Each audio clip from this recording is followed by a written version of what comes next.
I'm going to give him.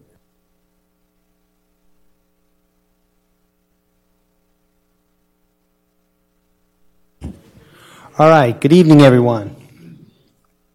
Welcome to our Flagler County Board of County Commissioners regular meeting for today, February the 18th, 2019. It's 5 o'clock. We're in the GSB Board of County Commission chambers, and I would ask if everyone would please join me in the pledge to the flag. I pledge allegiance to the flag of the United States of America and to the republic for which it stands, one nation, under God, indivisible, with liberty and justice for all.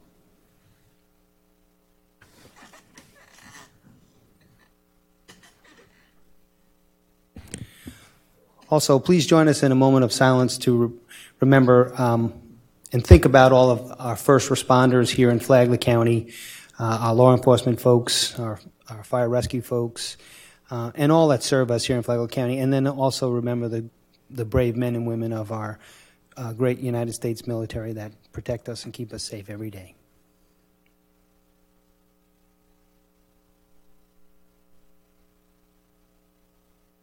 Okay, thank you. Let me start off with a few additions. I don't believe we have any additions or deletions or modifications to the agenda, so I'll move to chair announcements, and just bear with me on a few things. The Flagler County Native American Festival will be this weekend, February 23rd through the 24th, and that'll run 10 a.m. to 5 p.m. daily out at the Princess Place Preserve. The fee is $5 per person, with children under 12 that are free. It's a great event. I try to go to it every year, and would recommend, if you have some time, to get out there and enjoy the festivities out there and celebrate the Native American heritage that is so rich in our country here. The Flagler County Board of County Commission meetings are broadcast via YouTube. Unfortunately, due to the nature of the live streaming process, there may be unavoidable delays sometimes. When the meeting has concluded, it is typically posted within 24 hours and can be viewed again in its entirety. Flagler County would like to make sure you receive important messages in a significant emergency or disaster. And to receive those messages, please remember to sign up for our Alert Flagler notification system. Additionally, if you or a family member has special needs that may impact the ability to evacuate or seek shelter in a disaster, please sign up for our special needs registry. And to do that, or to sign up for Alert Flagler, you can visit our website, which is flaglercounty.org/emergency, or you can call 386-313-4200 for information or registration assistance. Registration is still pending for the spring 2019 Flagler County Citizens Academy. Attendees will participate in 10 weekly sessions from 9 a.m. to noon, beginning March the 20th, and will run through May the 22nd. And interested citizens should contact Rose Kiernan at 386-313-4026, and her email address is rkiernan, which is RKEIRNAN at flaglercounty.org. We're still soliciting registered voters residing in Flagler County for various citizen volunteer boards and councils, and some of those positions by law must be filled by persons currently representing certain occupations or residing in a specific area of the county, and these positions will be open until filled. So please respond as soon as possible for consideration. We have need of one member for the Affordable Housing Advisory Council, come from the labor and the home building industry. We have one member needed for the Airport Advisory Board. You should be obviously interested in aviation. We need 3 members for our Contractor Review Board, a roofing contractor, plumbing contractor, an engineer or architect contractor. We also have 1 member needed for our Economic Opportunity Advisory Council, Land Acquisition Committee. Library Board of Trustees needs a citizen at large, and our Tourist Development Council needs 1 member that's involved in the tourist industry and 1 member representing owners or operators subject to the tourist development tax. And that committee meets the 3rd Wednesday of each month at 10 a.m. And as I said, all positions will be open until filled. And again, you can contact us through the website, flaglercounty.org, or call Ms. Christy Mayer at 386-313-4094. And just a reminder that we have some upcoming commission meetings, workshops, and special meetings. We have 2 meetings scheduled for Monday, the 21st of February, one at 9 a.m., which will be a special meeting at the EOC to talk about our software purchase and configuration that affects our overall operations. And then we'll also have a meeting at 1 p.m. on the 21st at the EOC, and that'll be a discussion of the Sheriff's Operations Center. And then our next regularly scheduled meeting will be Monday, March the 4th at 9 a.m. right here in the chambers. Mr. Chair, the reference to the workshop dates, you said the right date. The day of the week, though, is Thursday. It's Thursday, February 21 for the 2 workshops. Yes, I'm sorry. I read it correctly, just for the record now. And just for the record, I didn't write it. Okay. I did. So, It's okay. Ms. Christie, I support you up to and including your exit interview. Okay. That was a joke, by the way. Okay. So, yes, I'm sorry. Just to clarify, that meeting is Thursday, February the 21st, 2019, 9 o'clock and 1 o'clock. Okay. I think that concludes our announcements by the chair. So we're going to move into the recognitions, proclamations, and presentations portion of our agenda.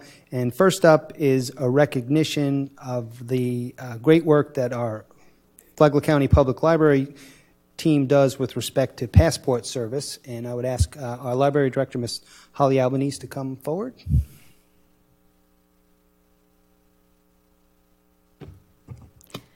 Thank you. Holly Albanese, Library Director. It's a pleasure to be here, and I want to thank the Commission for allowing me to do this recognition for our great library staff.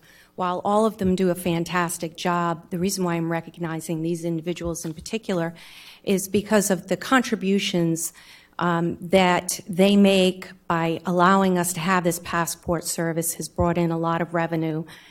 We started this back in 2008. Many of you will remember there was a downturn in the economy. We lost a lot of state aid, and because of that, we weren't able to do anything as far as enhancements for the library. We found this opportunity to become a passport application acceptance facility, and I might add there's still only a handful of libraries in the state of Florida that offer this service. This is a non-traditional library role that these staff members go above and beyond. So they serve a function in the library and they do their normal day-to-day job, but on top of it, they also serve as an agent of the federal government and process these applications. To date, the library, and that's like 10 years, we have processed almost 20,000 passport applications and taken the same number of photos for a total of over $704,315. So that has made quite a bit of revenue. During that time, we have only used about $152,000 of that money for various computers, shelving. We glass enclosed the Doug Cisney room so we could hold programs back there. We put in concrete sidewalks off the side of the Doug Cisney room for the emergency exits.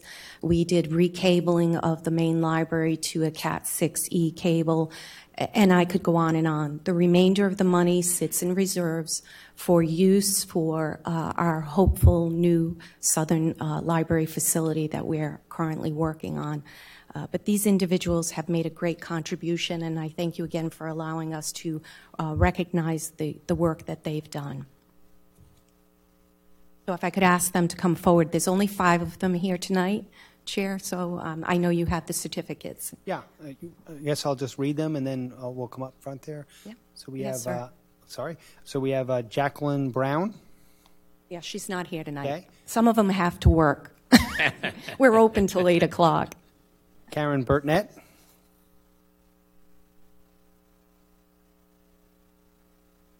We have Lisa Catalano. Yeah, stand in front.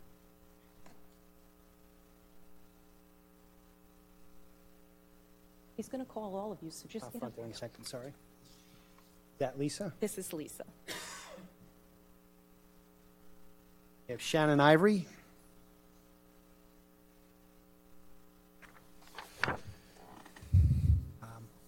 Colleen McNally.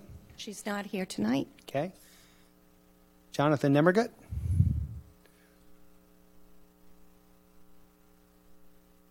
Jessica Robeo. She's not here tonight. Joe Saloom. Did I say that correctly, Joe? Thank you, sir. All right. I just want to further mention that the Bunnell branch is now a passport application acceptance facility, and that happened in November, and John is our passport agent over in the Bunnell facility. So, thank you. Can we get a photo with everybody? Yes.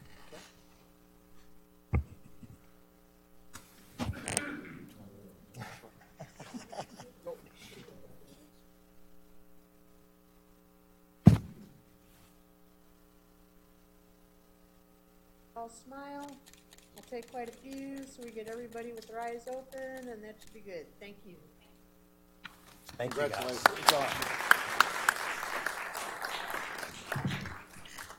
Thank you again. I appreciate it. Oh.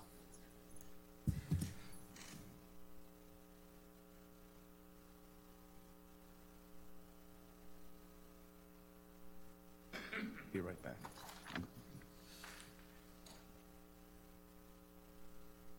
Okay, next we have a proclamation on Flagler Reads Together.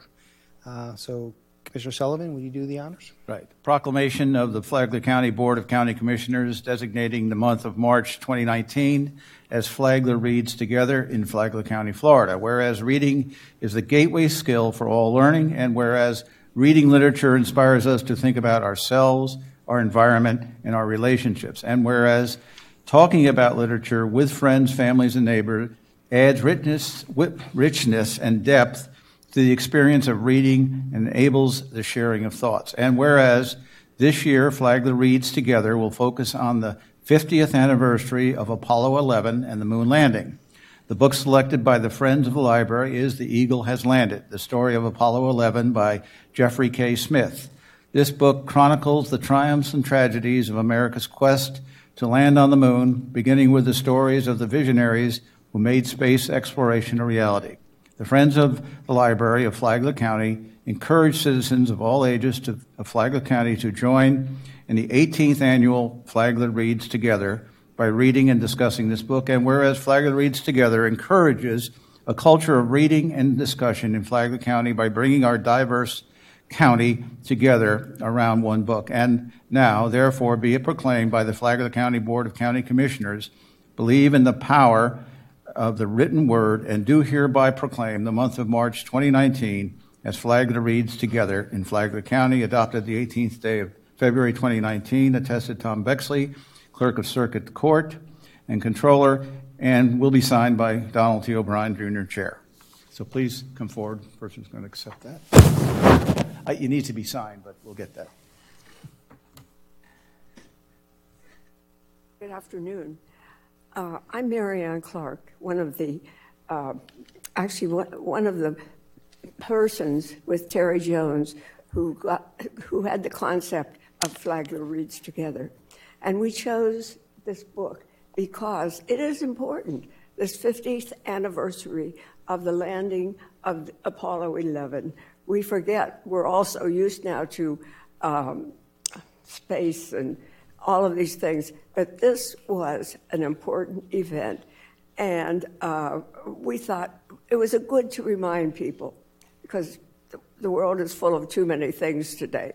So thank you, Holly, and here's our new president of the Friends of the brand new president of the Friends of the Library. Hey, Carl. A good choice, too. Good afternoon. What the Friends of Flagler County Library, they'll kick off with an ambassador talk from the first moon landing. Ralph Treader will talk about the first moon landing. That's on March 1st at 2 p.m. All these programs are free, of course. And then a NASA ambassador talk on March 8th will be Lee Bensley about the future moon landing. And then one of our own board members on the Friends of the Library, Kevin Manning, No, this is not that person. I'm sorry, different name. He will talk about astronomy and size and scale in the universe. And then finally, we'll get together, and public is invited, Wednesday, March 22nd, 3 to 5 p.m., discussion of The Eagle Has Landed. And I'd like to take this opportunity. We just started meeting with the Friends of the Library Executive Board, and today we have in the audience, if you please stand. From right, Peggy Mattingly, who's the Vice President, Kevin Mattingly, who is our Technical Director right now, or pardon? Keith. Not Kevin. My mother did that all the time. There's a person out front. Her name is Ashley. I always call her. I forget what the name. I call her a different name. It just messes it up. And then Dan Malig, and then Ann Bridenstine, who's our secretary. So we're all glad to get the Friends of the Library back rolling again and get everything together. So, and we'll be working hard on this program. And Carl, you should feel very familiar here in this territory. I do. And the neat thing is I don't have to stay for the entire meeting. Thank you. All right. You want a picture? Yes, can we get a photo with y'all? Sorry, that's what we're good at. Pardon me? Yes.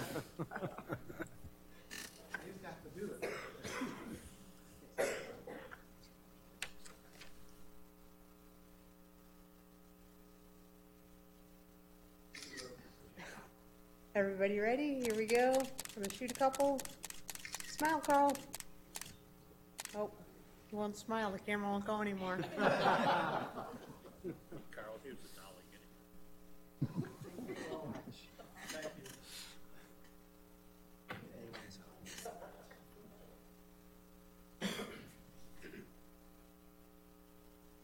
Want to make a motion on that? Motion to approve the proclamation. Second. Okay. All those in favor, please signify by saying aye. Aye. Aye. Motion carries. That proclamation is adopted. Okay. We have a presentation this evening, and it's my honor to introduce our congressman for our district here, District 6, Congressional District 6, Congressman Michael Waltz. And if it's okay, Congressman, if I could just take a little poetic license here and read some of your bio. I think it's important for our citizens to know your really impressive background, so if you would indulge me, sure appreciate that. Okay, thank you. Congressman Michael Waltz represents Florida's 6th congressional district, which includes Flagler and Volusia counties, as well as portions of Lake and St. Johns counties. Michael is a proud Florida native, combat-decorated Green Beret, former White House and Pentagon policy advisor, small business owner, and a proud father.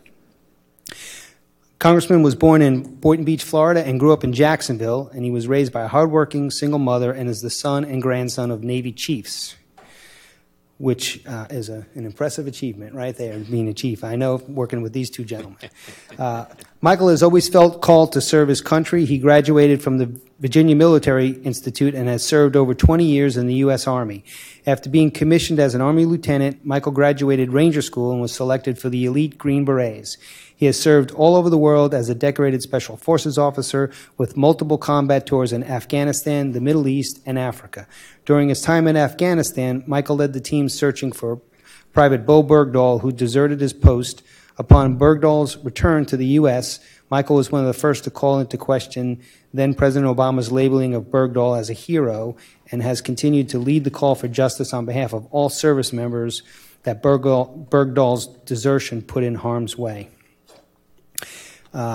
Michael's public service continued in the Pentagon, where he was a defense policy director for Secretaries of Defense Rumsfeld and Gates, and then he went on to serve in the White House as Vice President Dick Cheney's counterterrorism advisor, which allowed him to see firsthand the difficult decisions the president and his cabinet must make to protect our national security. During his time as a policy advisor, Michael continued his military service and directly implemented the strategy he helped devise. His experiences as a soldier and a policy advisor inspired him to write his own book, Warrior Diplomat, a Green Berets Battles from Washington to Afghanistan, the proceeds of which continued to benefit the Green Beret Foundation.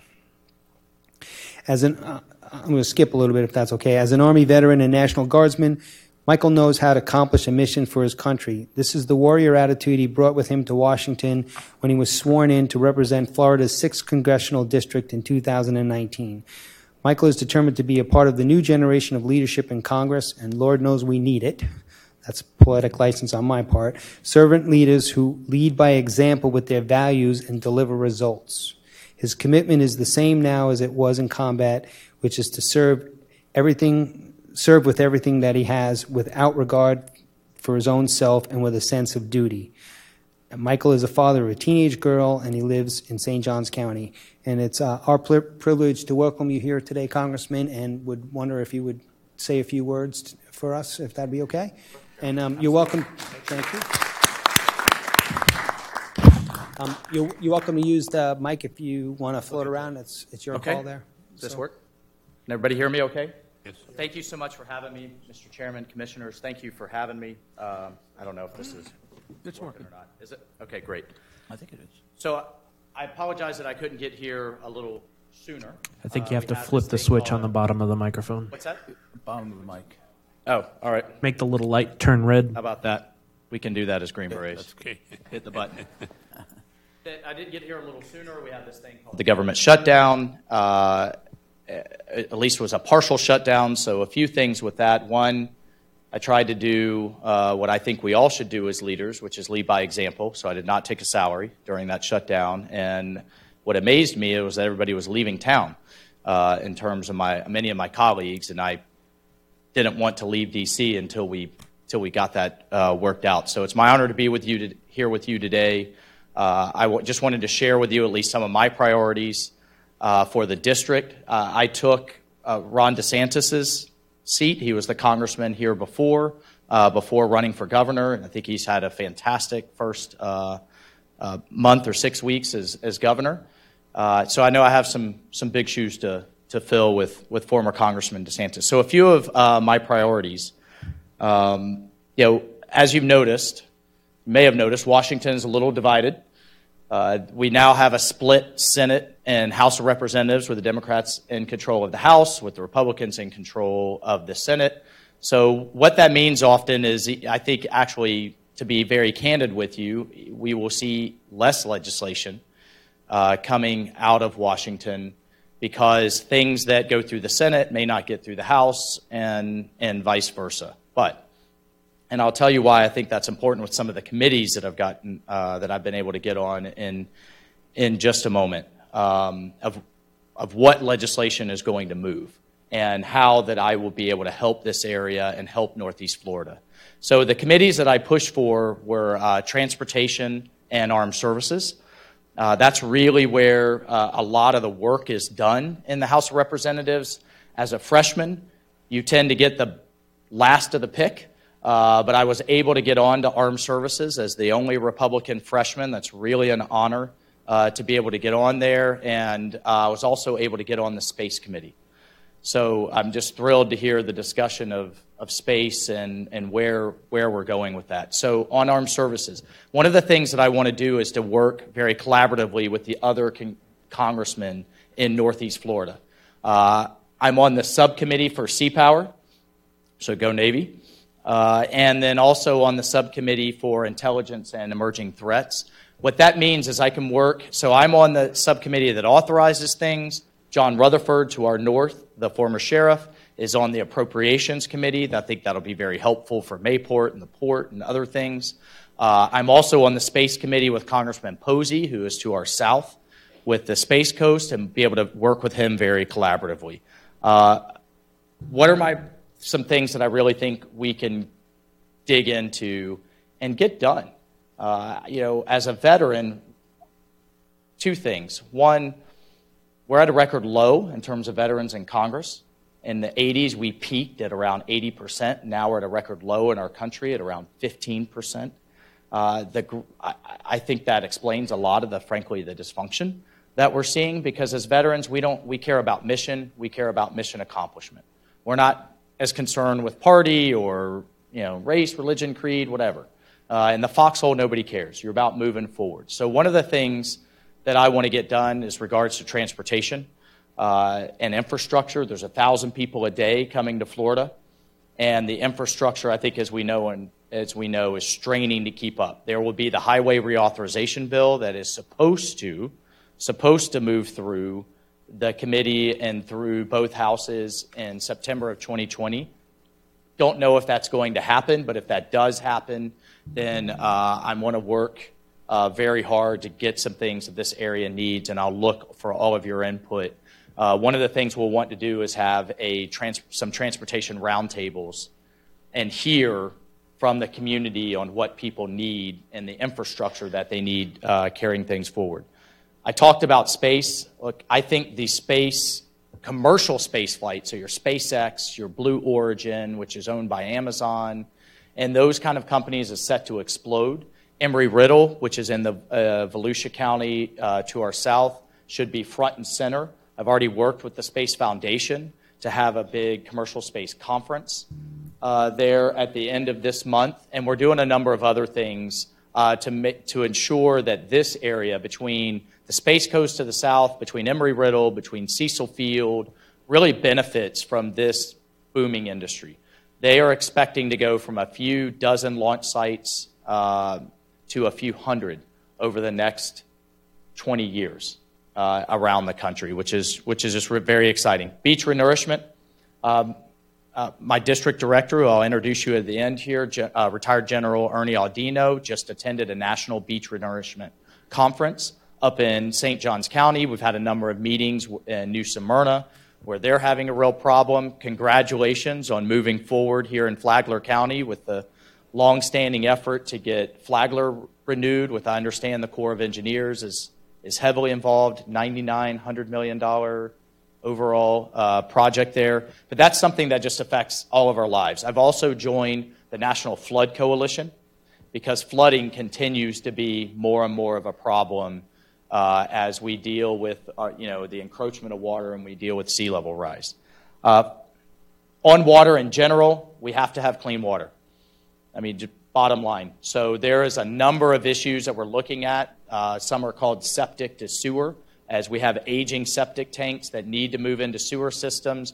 We have the Indian River Lagoon to our south. I know there have been issues in the St. Johns River to a lesser extent, fortunately, for what our fellow Floridians in South Florida are dealing with. But water is first and foremost. That's an economic driver. That's our way of life. I grew up in Florida, and we have to have clean beaches and water. I'm very focused as a veteran on veterans issues, and that includes, in my mind, first responders. So we have a clinic that we are pushing to make permanent up in St. Johns County, and then we also have one that we're looking to open down in Daytona. And, of course, we have Randy Stapleford here, who is a retired Navy captain that handles a lot of our veterans issues right here in Flagler. And then finally, I'm a huge believer. I'm a product of magnet school, of a charter school. So is my daughter. I'm a big believer in school choice. I think communities and parents should have a choice of where their children go to school. So that is something that I'm focused on. It's more of a local and state issue, but from my perch up in D.C., that's something I'm focused on. And then finally, on community outreach. I have 3 offices, one in Flagler, one in DeLand, and one in Port Orange. Please come by if you have any issues. We have fantastic caseworkers. I kept all of Congressman DeSantis, former Congressman DeSantis's staff on, who have literally decades of experience in dealing with whatever issues you may have, whether it's with the VA or Social Security, the Corps of Engineers, because of various infrastructure projects, you name it. We have a fantastic staff. It's actually one of the biggest and most experienced staffs of any congressman or woman in Florida, and I'm incredibly proud and very, very fortunate to have them. I think finally, I'll just say, I want to introduce retired one-star General Ernie Aldino, District Director. Thank you for your continued service, Ernie, and I already said Randy Stapleford, retired Navy captain. 2 gentlemen who spent their entire life defending our democracy and are now serving our democracy in their current roles. And please, please reach out to them for anything you need. And then Finally, gentlemen, look, I'm what I call a small government conservative. I've had a lot of people, and I'm grateful for it, come up and say, let me know how we can help you in this role. And I look at it the other way around. How can I help you? We're not all here to help Washington. Lord help us. Washington should be here to help you all. So I appreciate all of your service, and many of you have spent your life serving in other roles and now stepping up as servant leaders here. I believe authority should be powered down as close to the people as possible. Things are going to be handled differently in Flagler than they are in Montana, than they are in Alaska, than they are in, say, downtown LA. So as much as possible, I don't like one-size-fits-all solutions coming from D.C., but we have resources that you need that my job is to help you all get to serve our community and to serve our constituents. So I wanted to be here tonight to just introduce myself, but to lay out some priorities, but also make that loud and clear that I truly see my role is to help you. We have, the district, by the way, has all of Flagler, all of Volusia, half of St. John's, and half of Lake. So I've got some ground to cover, but I truly am your servant, and thank you so much for having me here tonight.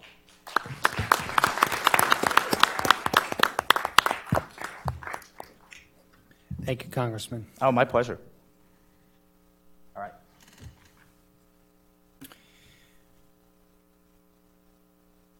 We okay? All right.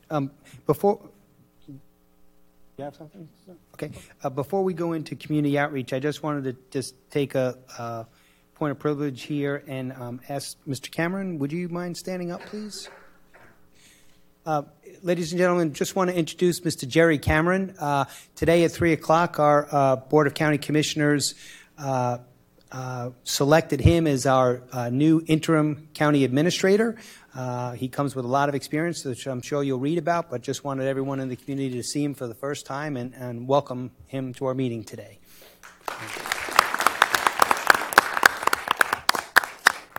Thank you, sir. All right. And one other thing, sorry. I also wanted to recognize the staff that's here this evening from administration. We have most of our department heads here and leaders on the county administration staff, and they're here because we've been without an administrator for a few weeks, and they've been coming to our meetings.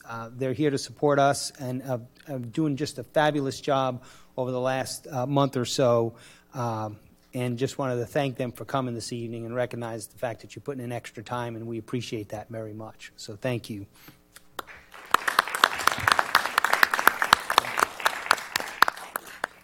Okay, so now I'm going to open up the community outreach portion of our meeting. And again, just a reminder that this is a 30-minute time period which is allocated for public comment on any consent agenda item or topic not on the agenda. Each speaker will be allowed up to 3 minutes to address the commission, and speakers should approach the podium, identify themselves, and direct comments to the chair. So come forward. Recognize this young lady. Still have to introduce yourself, though. It's red. Well, my name is Maria Barbosa, and I'm a school board member of Flagler County, and I am sure all of you know me. And the reason I came here tonight is because I need your support, I need your help. You know very well, it's the first time I come to you to ask for help and support. Is that true? Yes. And the reason I'm doing it is because we have a situation at Espanola. Like we have the road between the 13 road and 205. And so if you notice, if you do not been there, I request for you stop there. You see the trucks and the cars driving over 50 or 55 before when you turn the round curve, the curve, yes, you will see the traffic there is very high, and they drive very fast. And especially we have students, and we have a stop bus in the corner between also, close to I try to get there and explaining. It is different when I come from this side, not that side. Well, it is a big difference. And we have at the fire station, the 51, you have a lot there. And across the street, we have a bus stop from the schools, and the children has to cross many times, in the evening, in the morning to catch the bus. I hope you can help us to have a bus stop cover. That would be very important to keep our children safe. And I'm sure we have many community of the Espanola, and this community will help even financially for that project. Will be a big initiative for Flagler County. And I do think you have that passion to keep our students safe. Think about it. You can reach me out. Me and Mr. Joe Millis, it is involved in that bus initiative. And I think it would be a great idea for Flagler County. Please think about it and keep our students safe, because the Espanola situation right there, that corner, is very dangerous. Okay? Thank you. Thank you, Maria. Next speaker, please.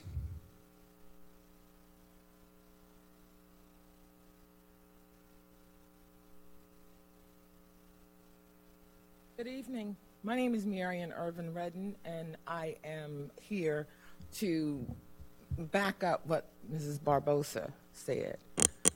We have in Espanola, the Espanola community is one of the forgotten communities here in the county.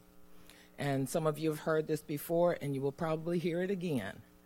We have children that are taking the bus on the corner of State Road 13 and Highway 205.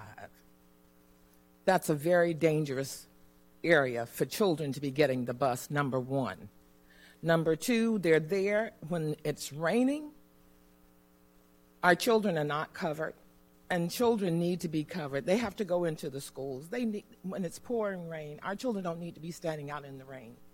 We need to have this safe for our children, and the majority of the children coming from the Espanola community are elementary students. We need to make sure that these children are safe. We need to make sure all of our children are safe. But definitely out in Espanola, that is a very dangerous area for the bus to be picking up children.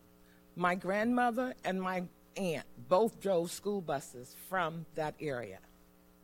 And I couldn't speak with my grandmother, but she's spoken with me.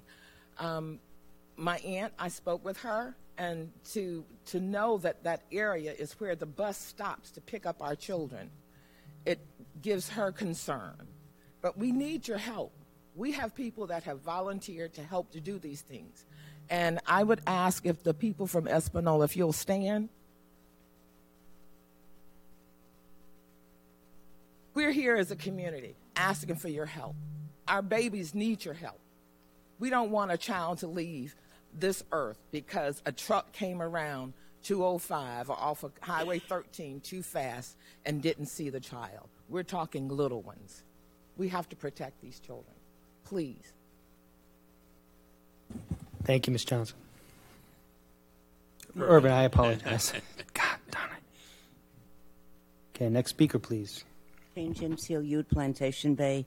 Our issue seems so mundane compared to the safety of small children. Nothing can top that.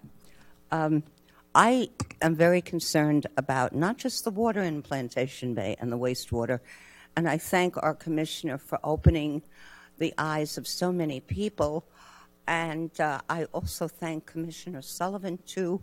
I see this tank that's been sitting there to help our water, but that's a small issue.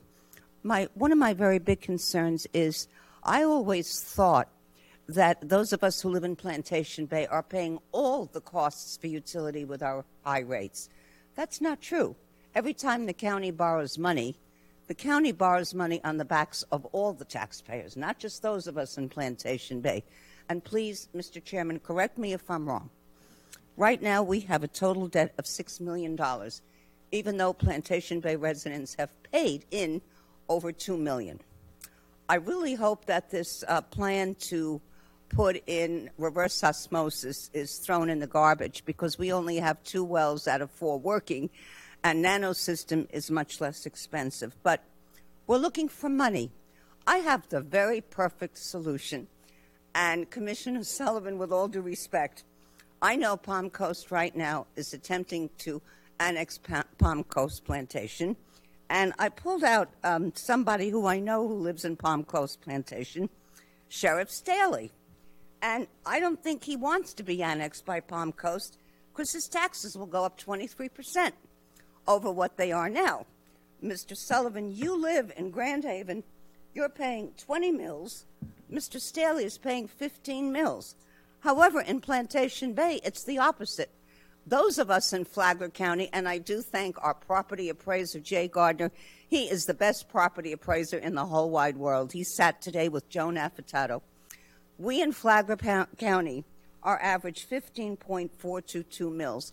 Our compatriots who live in Volusia County section of Plantation Bay are paying 20.17 mills, including $73 more year on garbage.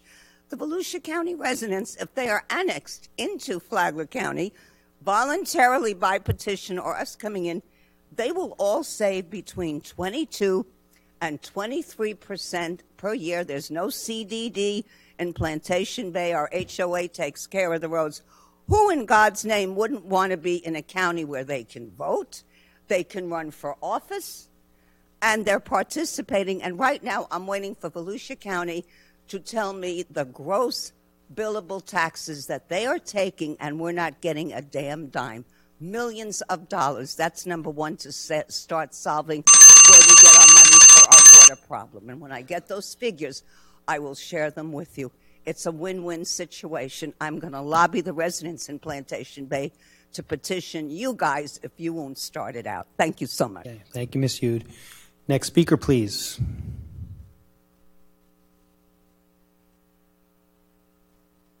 Okay. Seeing no one else approach. Oh, welcome, sir.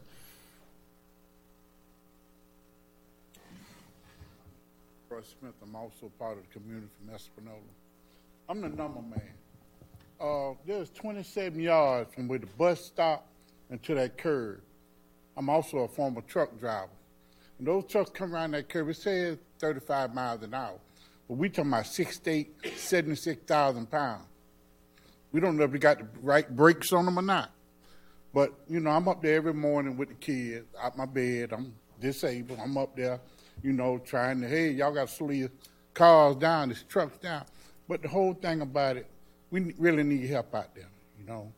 I've been catching the bus ever since 1963. About there because, like Marion said, her mother and her auntie and her grandmother now drove the bus. But we don't have that today. And it's kind of like split community. We got a little old school railroad track between us. But with the piece of property that we were looking at the other day, they picked out, would be right in the split. And it would be in the perfect because we got a stop sign on 13. We got a stop sign coming out the old Espanola Road.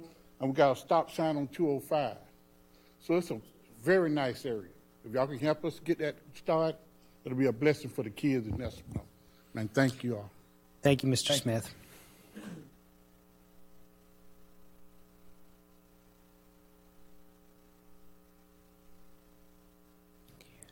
Reverend Givens, nice to see you, sir. How y'all doing, Commission? Doing well, sir. See y'all again. Thank you, sir. I just rise to witness some of the things that they are talking about out there in Espanola.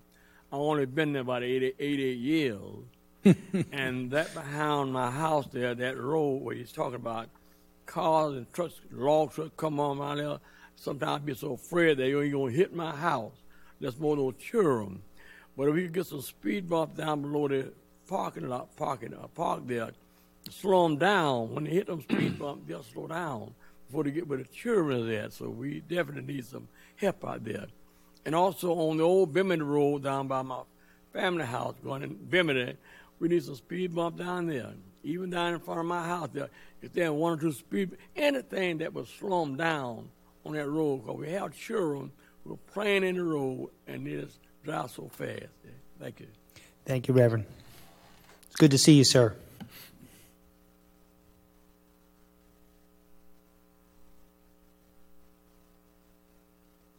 Good evening. It's Catherine Weaver, and I'm so much is picking back off of what Ms. Marion and everyone has said about the Espanola issue.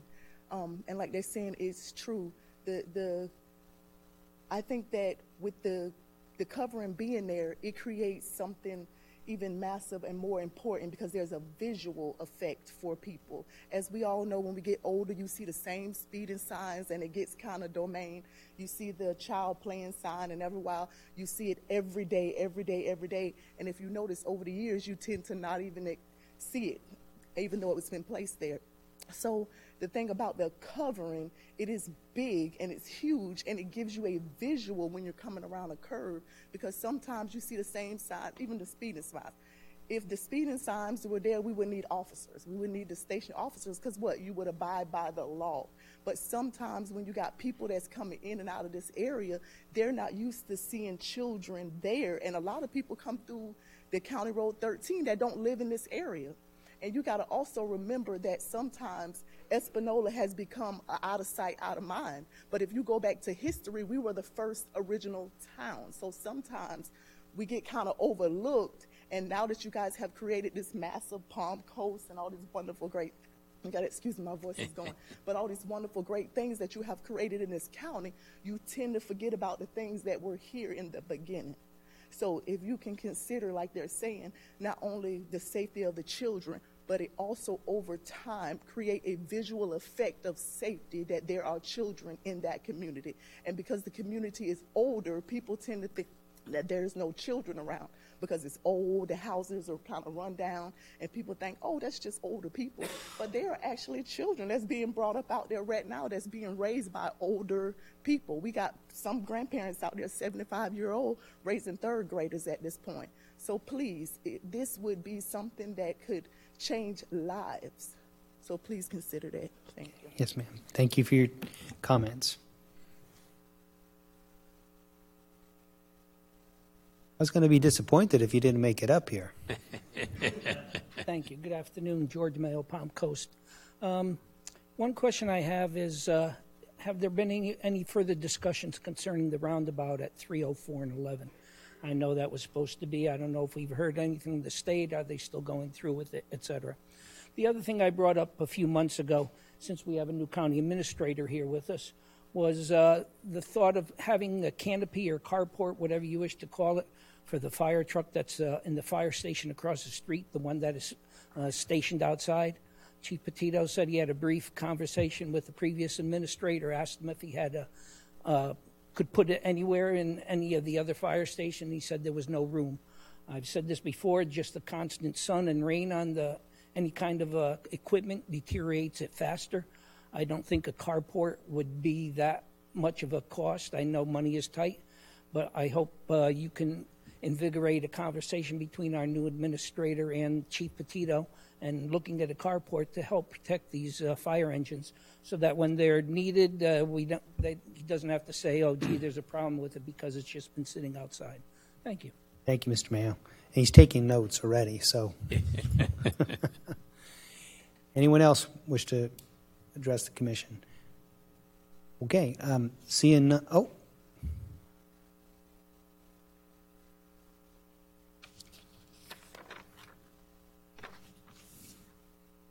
Welcome. My name is Shannon Ivory.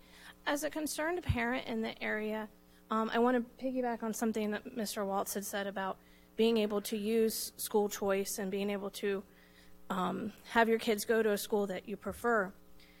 My issue with this is my son goes to a school that we did the school choice, but every time my son gets a bad grade or is possibly out a day because he's sick, I get a letter from the school board and from the school threatening my kid, basically saying, we can remove your kid at any time.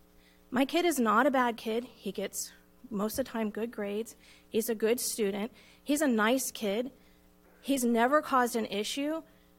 Yet you have kids who belong to these schools because they're zoned for these schools who are threatening teachers, threatening students, and everything. But do they get these kind of letters? I feel like my son comes home and he gets upset because he's like, Mom, I was told that I am going to be, I could possibly lose my spot in this school because I got a C on a grade. I don't think that's fair because we want to be able to have these kids to be able to choose which schools they can go to and the parents to be able to choose the schools they want to go to because unfortunately some of the schools in this county are not rated very good and not very good. So I don't know if there's something that can be done to talk to the school board about it, but it's not nice. I've had like 5 of those letters this year alone, and I don't like that. I think my son's a good kid. He's never caused any issues. He's never gone to the principal's office for anything. So I like the fact about the school choice, and I want the kids to feel that they're welcomed in that school and not that they're a minority in that school because they're a school choice. So, thank you. Okay, thank you for your comments. Anyone else?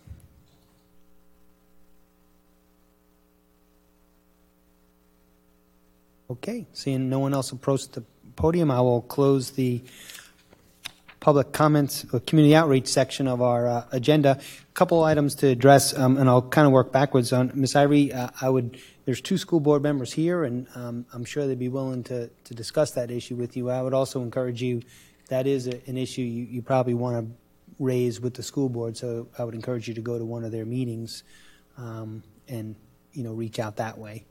So that is part of their their jurisdiction, if you will.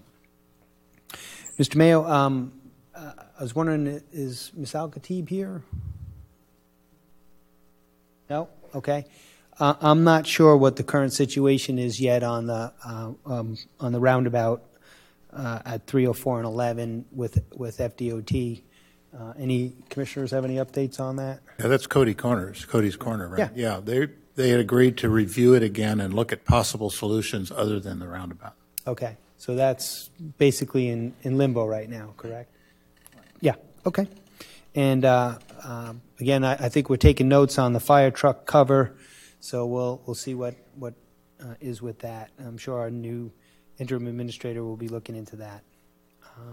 And I think those are the only questionable issues to talk about. And I'm sure with Commissioner Mullins working on it, we'll hear more about the bus stop issue, and we won't drop it, we won't forget it. It's just, that's something that we have to work on and work in coordination with the school board. So we certainly appreciate everyone's comments and the education on the situation out there.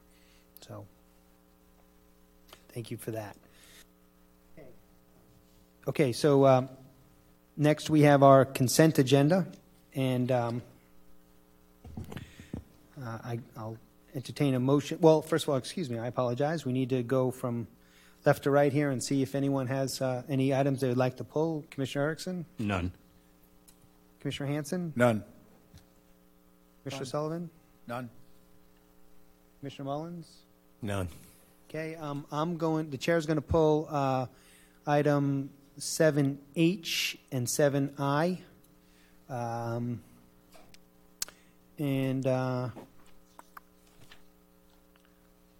Yep, those are the only 2 I had, so.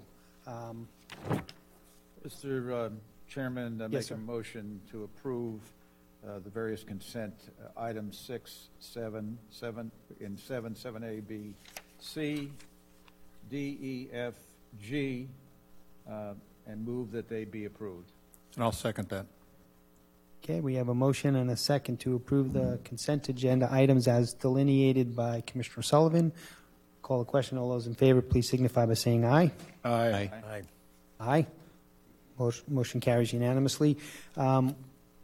So first item pulled is item 7H, and I pulled that at the request of the county attorney. I think he wanted to clarify a couple of things. So, Mr. Hadid. Actually, there's only one item for clarification, and that is in 7I, okay, which is an amendment of a previous agreement with the National Estuarine Research Reserve. As board members know, they provided substantial funding for the construction of 3 cottages. At the time the original agreement was negotiated, there were 3 cottages, and so all the terms dealt with the fact that there were just 3 cottages. Since that time, the Legacy House, when I say the Legacy House, that's the facility that you see to the west of the Princess Place Lodge There's a field between them. It used to be used for the, quote, legacy program operated by the school board, which was for particular students to be learned based on the environmental assets there at Princess Place. The school board has decided to discontinue that program. Therefore, that structure is not being used. So because of subsequent discussions with the National Estuarine Research Reserve, that is a very desirable site to have workshops, scientific research, and so forth. So what we've been able to do is shift. In the earlier agreement, there were a certain number of nights that they could rent or arrange for rentals of those 3 cottages, the new cottages we structured, the new cottages we built. So what we've done is we've been able to shift a lot of the room nights from the 3 cottages to the Legacy House, affording a greater opportunity for the public to stay in the cottages. Okay, in doing so, the NERR had a special rate, a preferred rate that was different than the public rate in return for the investment they provided. So what we had done in preparing the agreement is to allocate a certain number of days at cottages A, B, and C, the new cottages that could be rented by the NERR at the preferred rate. In the agreement that was submitted as part of the agenda, it includes 30 of those days, 30 of the total 56 days that they are allocated for the use of the 3 cottages to be for fundraising for their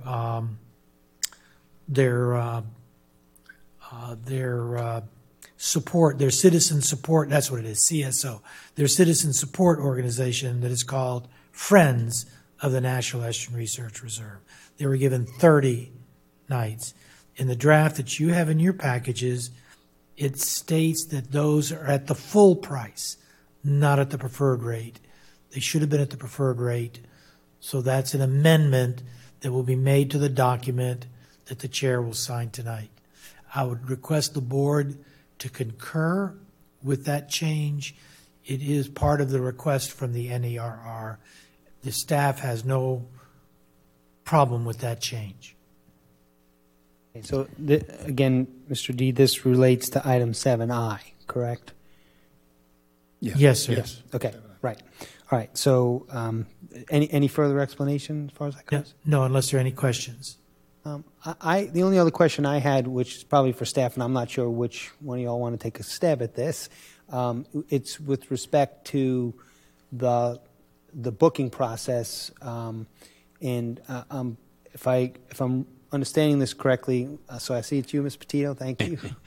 If I'm understanding this correctly, it's manual in terms of booking, and just want to know when we're going to bring this into the, not even the 21st century, the 20th century in terms of having, online booking, and also is that going to be part of the Tyler software solution or a module to it or something that we're working on? Sure. General Services Director Heidi Petito. We were actually fine-tuning that now, and we were going to roll that out to a workshop probably sometime next month. Okay. We were looking at different options with Tyler Technology. We're also looking at exploring a standalone software. We could implement our existing software, but we do face some challenges with that, with being able to use that and having folks have the ability to limit or block certain cottages and availability, giving the GTM NERF folks first right of refusal on certain cottages, not being able to have the legacy cottage out there for public use because that one was going to be used exclusively for them. So we do have some challenges that we're trying to work through, but we were trying to roll that out and fine-tune that process and get back to you probably sometime within the next month. But there is a light at the end of the tunnel as far as the first thing was setting the rates and then moving forward with some of the other forms and things like that, but yes. Okay. Thank you. Thank you. Any other questions, commissioners, on this item? I just would say that I think it's important to get this get the rental started, even if we have to do them manually. And Oh, yeah, Oh, absolutely. definitely. We have something in place right now that we could start tomorrow doing it manually, but ultimately we want to go online and get away from doing anything But manually. when are we going to go start renting them? We could do it tomorrow as long as the rates are approved tonight, so. Okay. Okay. All right, so Mr. Chairman, I think there's two motions Yes. coming. First, I would move that we approve item 7H. Okay. We have a second on that? Second. Okay, we have a second. And we'll bring that open to public comment. Any comment on item 7H from the agenda? Seeing no one come forward, I'll close public comment and ask for a vote on the motion. All those in favor of item 7H, please signify by saying aye. Aye. Aye. Mr. Chairman, I move that we approve item 7I with the amendment that the rate be reflected as the preferred rate for the employees of the NER. Well, for the Friends organization. Friends organization, excuse me, for the Friends organization. Okay, we have a motion. We have a second to that. Second. We have a motion and a second. I'll again open that up to public comment. Anyone wish to comment on item 7I? Seeing no one approach the podium, I'll close public comment, bring it back to the board. All those in favor of the motion, please signify by saying aye. Aye. Aye. Unopposed, that motion carries unanimously. Okay, we'll move on to general business. And first item is item 8A, which is consideration of appointments to the Affordable Housing Advisory Committee. And the request for the board to consider the appointment in the category of resident of local jurisdiction. We have a number of candidates here on our sheet, our ballot. And go ahead, Ms. Christie. Christy Mayer, County Administration. Good evening, Commissioners. This may look a little familiar to you because you had this at your last commission meeting also. But right after making an appointment, the gentleman withdrew his application. So it was done like the next day. So apologies to have to bring this to you twice. We do have a couple members here who have applied for this position. So if you don't mind, with a little indulgence, I'll have them come up. They all would like to introduce themselves to you. Good. Yes, please.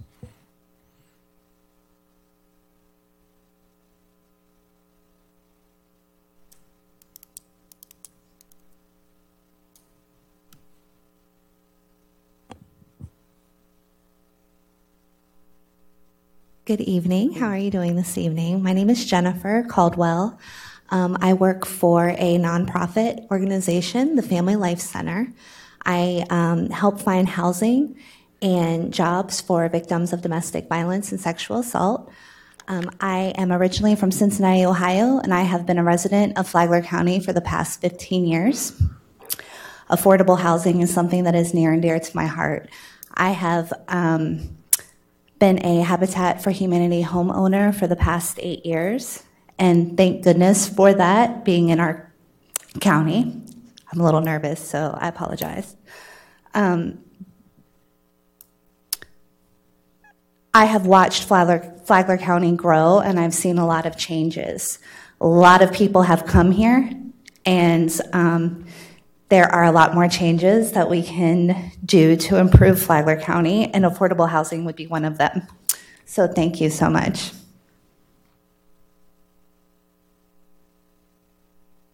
Hi, my name is Ginny Mulligan, or as it's on my resume, Virginia Dunn Mulligan. I'm a fairly new resident to Flagler County. We moved here in October of 2017 to Palm Coast. But we moved here from northern Illinois. I was a county commissioner in Lake County, Illinois, and I served on the Community Development Commission. I was assigned to support the Affordable Housing Committee, which was part of that commission. I did that for a few years. I've also served on an Affordable Housing Developers Board. I'm also, I have a long background in community organizing, and affordable housing was one of the things we focused on with that as well. So I have a great deal of interest in affordable housing wherever I am. My husband and I started out like a lot of people with young family and not enough money to find a decent house, so we experienced that firsthand. I now have 3 adult sons, 2 of whom are struggling to find affordable rentals and pay their bills. So again, it's an issue that's important to me, and I hope that my background and my experience would be of value to Flagler County. Thank you for coming in.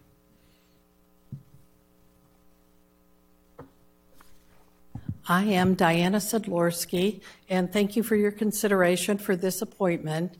I have over 30 years of community development and affordable housing experience, with my final as Chief of Housing and Community Development for the City of Jacksonville, Florida, from which I retired last year and moved here to Flagler County. Prior to that, I was with Horry County, South Carolina, which encompassed the beach communities, Myrtle Beach, Surfside Beach, North Myrtle, Atlantic Beach, which is very similar to Flagler with the tourism and the affordable housing issues. So thank you for your consideration. I think I can lend my talents to this committee. Welcome. Hi, my name is Susan K. Miller. You have some wonderful candidates from whom to choose. Congratulations. A lot of interest in affordable housing here. My background is a long-term background. I started as a volunteer and executive committee member in Richland County, Ohio for Habitat for Humanity. Moved to the Florida Keys in 2006 as operations director for Habitat of Key West and the Lower Keys. We built communities, some new housing. I also managed affordable rentals, which was very important for the workforce there in the Keys. We got blown out of the Keys by Hurricane Irma just a little over a year ago and bought property near Palm Coast, out near Bunnell. So I'm anxious to serve in whatever capacity I can to advocate for affordable housing, because it really supports the entire community, the business community, the workforce. It's something that's near and dear to my heart. So I appreciate your consideration. Thank you. Okay, thank you. Very strong applicant pool, Ms. Yes, we really do. And Ralston, your SHIP administrator, is very pleased to have all these ladies and the others apply. And they've already been to meetings with him and all had discussions with him already. So I think no matter who gets chosen or not chosen, Ralston's still going to see a lot of them in his meetings. Okay. Good. I'm glad to hear that, because sometimes we have problems finding people, and when we have a number of good candidates like this, it's a shame we can only pick one. Yeah, so commissioners, please vote, and we'll give those to Ms. Christie.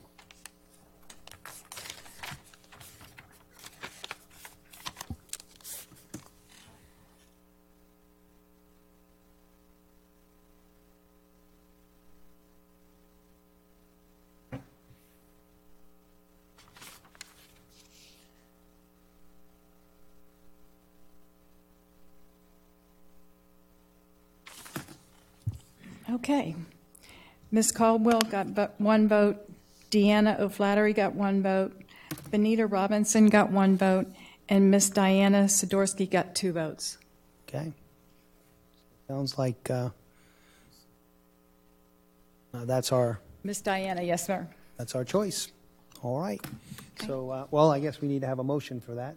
Mr. Chairman, I move that we approve the nomination of Ms. Sadorski to the Affordable Housing Task Force. Second. Okay. Any other discussion? If not, I'll call the question. All those in favor, please signify by saying aye. Aye. Aye. Okay. Thank you, commissioners. Thank you. And thank you, ladies, for coming this evening, and thank you, Diane, for your service. So, or your upcoming service, that should be. So, okay. We'll move on to item 8B. And I'll just read that. It's a consideration of temporary storage options for the Flagler Sheriff's Office Evidence Storage and Crime Scene Processing Unit, the operation side of it. And so I think, Ms. Petito, you're going to take us through that? Sure. Heidi Petito, General Services Director. What we have is actually 3 options that we've put together. As you may recall, with the relocation of the sheriff and his staff out of the operations center The majority of the staff was moved into the Justice Center next door. Some staff was moved over to the jail administration building. The bulk of their evidence remained inside the former operations center, and they started using the jail administration building to be the new location of evidence. The jail administration building really was not designed for that purpose. Once it was converted over to jail administration, the space that was allocated in that building as temporary has now gotten to a point where it has now overloaded that building. You can smell cannabis throughout the building. If you've been out there recently, you know what I'm talking about. There isn't really the crime scene area or department of the sheriff's operations or sheriff's department was probably the most harshly hit or impacted. They really don't have a great area to process evidence. So what we were tasked with doing was coming up with some alternatives to try to provide them with some space moving forward. We really don't know what that timetable is going to be. We were looking at a 2-year minimum. So moving forward, we came up with 3 alternatives for space. We looked at potentially building 2 buildings out on county property, which is out on Justice Lane. That's actually listed as your option A, which puts you on land that was purchased as a larger project. It was going to be a training facility, which would include classroom space. It would also include gun ranges. It's in close proximity to the fire towers. So the classrooms would serve a dual purpose with the fire tower and with the sheriff's department on property right there along Justice Lane. That's your option A, and I can go over it in more detail. You have the backup there in front of you. But that's really the only option that involves new construction. The other 2 options is a mixture of rental units, whether it be trailers, Connex boxes. But when you go through the backup, as it was presented to the board, your option A, and it's really hard to try to come up with apples to apples when you're coming up with proposals. We tried to look at not just square footage, but actually looking at cubic footage, because some of the Connex boxes, they have 8-foot walls and the buildings would have 12-foot. So we tried honing in on cubic feet for storage. So if you look at option A, which is to create 2 permanent buildings on county property on Justice Lane, again, these would be for multi-purpose buildings. You would be creating your temporary storage needs for evidence, your crime scene processing, office lab, office space for 4 employees that work in that crime scene unit. It would also gain a unisex restroom.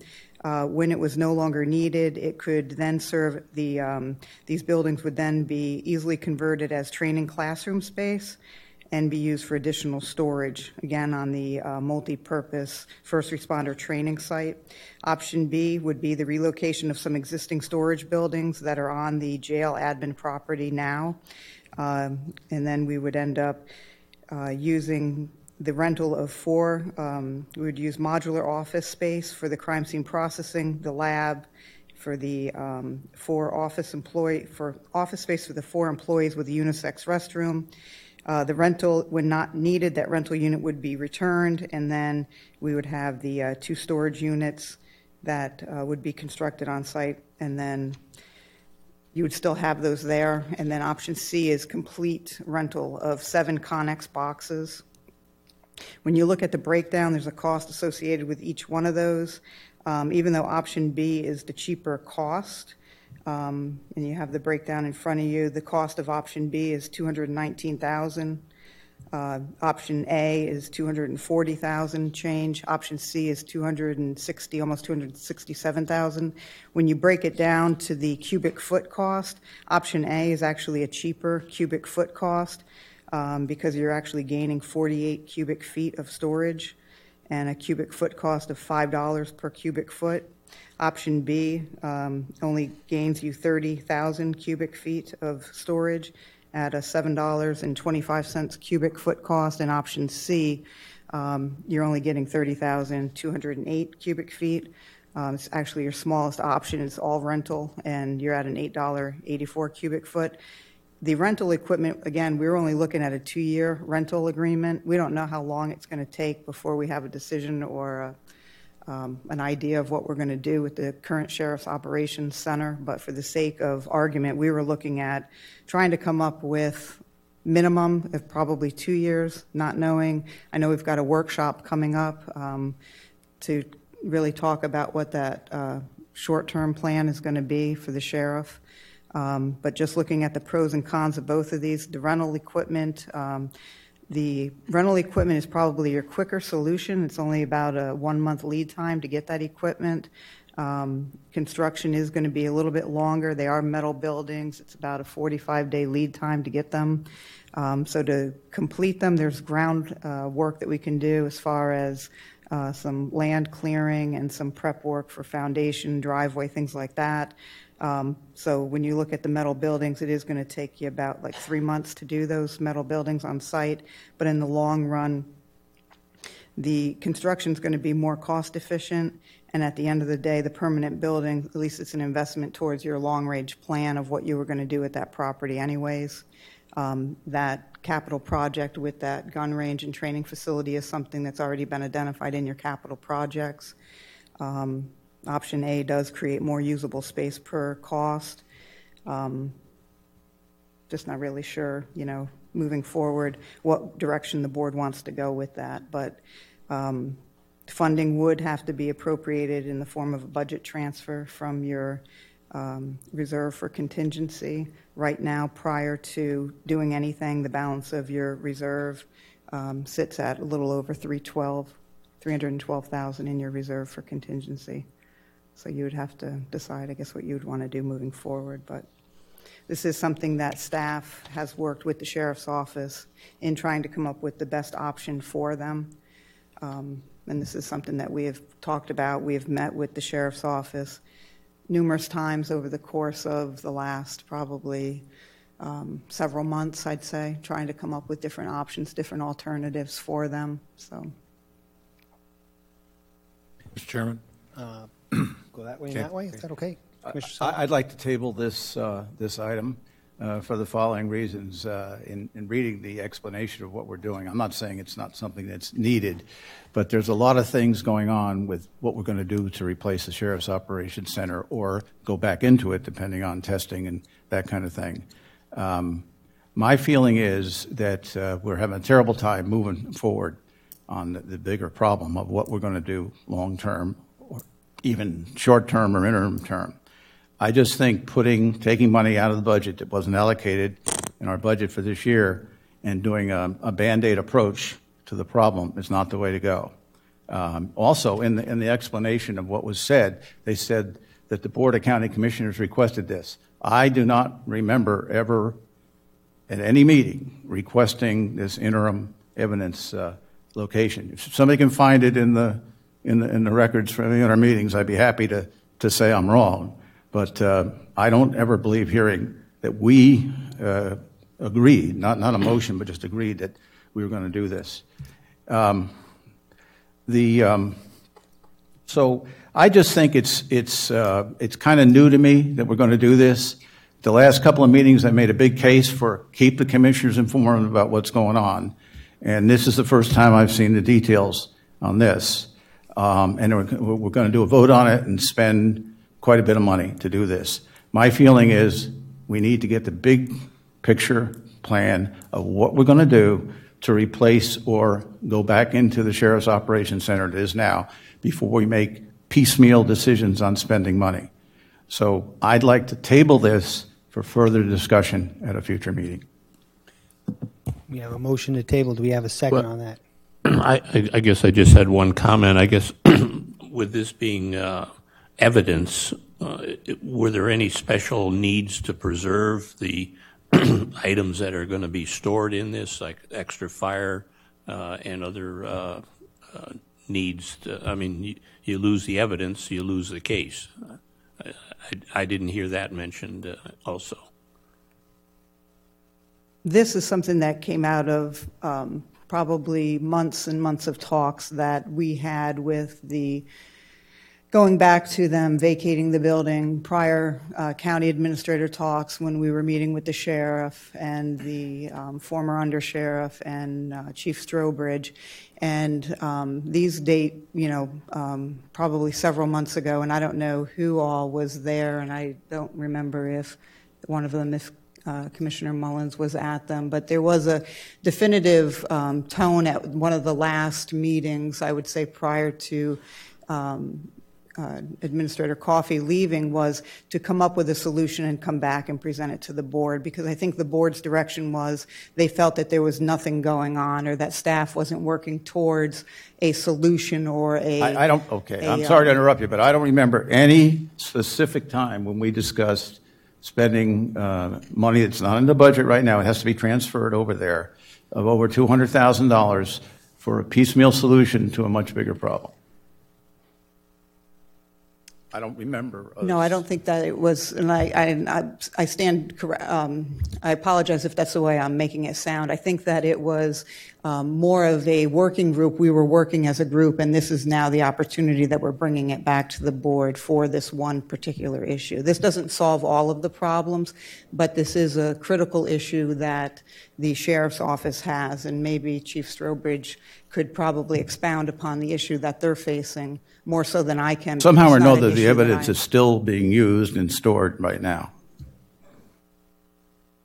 If I can speak to that, yes. Mark Strobridge, Flagler County Sheriff's Office. Commissioner, that is true. We are kind of busting at the seams because we're not putting evidence into the old facility at this particular point in time.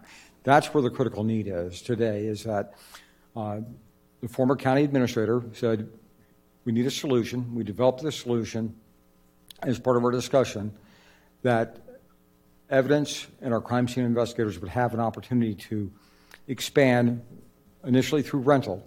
I think the solution that we came up with is a good solution. It is critical, and I understand the piecemealing fully, but this is one piece of the operation that also has a future use to it as opposed to every other operation or every other solution we could come up with. We need that place to process. We don't have any more room to store the evidence, and at this particular point in time, we don't know if or when we'll ever be back in that facility to store the evidence. So it's very critical, and this is the most cost-effective for the citizens of this community that we can come up with. I have a motion to table on the floor. Do I have a second?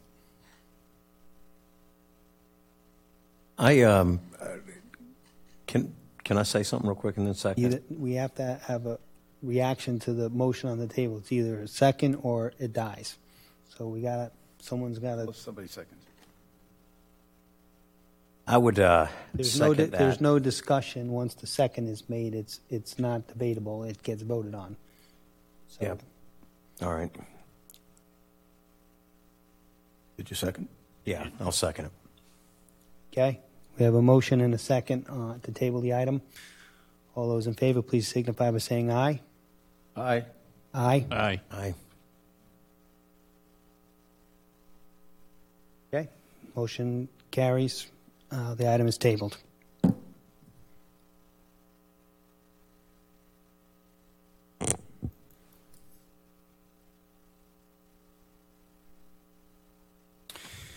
Okay. Public hearings. We have two on the agenda here, which looks like they're going to be postponed, but I need to read them and we need to act on them. Item 9A is a quasi-judicial hearing. It's application number 3150. It's request for rezoning from RC, which is residential limited commercial, to a PUD, plan unit development, located at 4931 North Ocean Shore Boulevard. It's 12.44 acres. The owner is LRA Rio LLC, and the applicant's Atlee Development Group, Inc., and the request is to have that postponed to a time and date certain on March the 18th, 2019 at 5:30 p.m. Mr. Chairman, I move that this quasi-judicial application 3150 be postponed to time and date certain of March 18th, 2019 at 5:30 p.m. or soon thereafter. We have a second on that. Second. Okay, we have a second. I'll open that up to public comment. Anyone wish to comment on the motion to postpone? Okay, seeing no one come forward, I'll close the public comment and call the question. All those in favor of the motion, please signify by saying aye. Aye. Aye. Okay, that motion passes. Second item, 9B, it's also quasi-judicial. It's application number 3158, and that's a request for review of a PUD site development plan in the PUD district for Beach Walk PUD located at 4931 North Ocean Shore Boulevard. Again, that's the same parcel, 12.44 acres, and the owner is LRA Rio LLC, and the applicant's Atlee Development Group. And the request here is to postpone that to time and date certain of March 18th, 2019 at 5:30 p.m. or soon thereafter. Mr. Chairman, I move that we take quasi-judicial application 3158 and postpone it to a time and date certain of March 18th, 2019 at 5:30 p.m. or soon thereafter.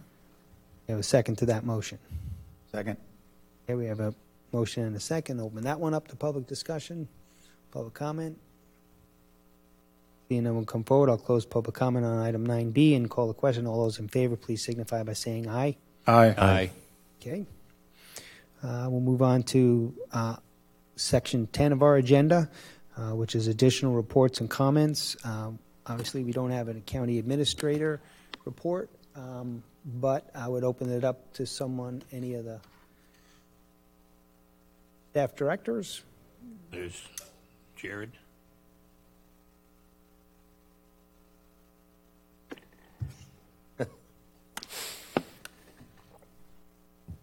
Jared Chup, Innovation Technology Director. Sorry about that. I try and give you guys updates as much as possible. So, thank you, Jared. One good thing that we just did, I don't know if anybody saw it, but Flagler County now has Text 911 available. We've been trying to get that for about a year and a half. So we were finally able to do that joint press release with the Sheriff's Office last week. ADA, the plan is still forthcoming, so I should hopefully have that in the next meeting as well. And the only other thing I had is the update to the radio system. The tower at jail administration is up and upright and standing, and the lights turned on, so that's good. We attended microwave staging last week in North Carolina, so that's moving ahead as well. Hopefully getting that equipment here shipped shortly. We'll have the radio equipment ordered hopefully this month. They did some work at the backup dispatch center to get our consoles working so we can do our test on that. And I worked with a vendor for the Justice Center for the repeater for the Sheriff's Office and all the staff that are working there to get that up to date. So I'm working on that here shortly. Outside of that, we'll just have some power easements coming in the next month or two that you guys will see coming across the board, agendas, as we get the power set for all 6 of the sites. And that's all I had. Has that new tower affected the route for our county helicopter in and out of this location? Not that I'm aware of. Not at all. We haven't heard anything yet. I mean, Okay. it's lit. I do see the lights on it, yes, sir. Yeah. That was one that wasn't required, but we did put that on there just to be safe due to the proximity. The FAA did not require it. Thank you, Jared. Thank you. Anyone else from staff wish to participate?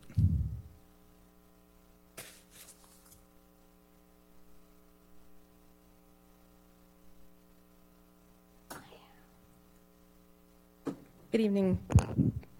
I just wanted, Chris Calora, Purchasing Manager.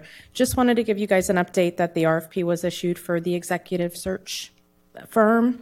It's due to open next month, so it should be coming to you after the evaluation committee reviews it for recommendation in early April. Great. Thank you, Chris. It's good news. Anybody else from staff? Okay, so we'll move past that and go to county attorney report. Comments? No, ma'am. You're welcome to participate in community outreach, but we're not there yet. Mr. Attorney? Yes, members of the board, we have finished drafting the stipulations to dismiss and settle the ADA web accessibility case. If any of you would like to see what we prepared, it's with the plaintiff's counsel to review and execute. I'd be happy to send it to you. One other comment relating to that case, some people expressed questions about why had the county not been proactive and not had this situation occur. I just want to remind you, I don't know how clear it was made in the materials, but there were no standards promulgated applicable for local governments. And there were efforts by local governments at varying degrees to bring their systems into compatibility. And those efforts were exercised here, just so you know. It wasn't that we just sat here and did nothing, but there were no standards promulgated. Then the lawsuits began to be filed just all at once in serial fashion to the local governments, and obviously you heard comments about other parties, but particularly local governments. And then those settlements in those cases began to set the precedent for what the applicable standard would be for local governments. So it's the courts have been sort of a default to the fact that there have been no promulgated standards. So I just wanted to make that clear for the record. If anyone has any questions about it, I'd be happy to answer. Thank you, Mr. Adi. Nothing else? That's it? You good? That's correct. That's Okay. it. Thank you. Thank you. Okay. We'll move on to commission action. Anything for action from commissioners? Not comments, but action. Commissioner Erickson?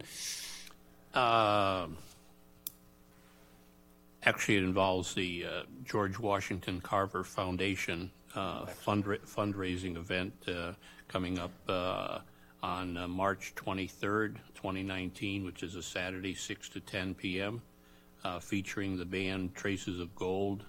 And this will be dinner and music, and proceeds will go to benefit the G.W. Carver Foundation. And these tickets will be available as soon. Okay.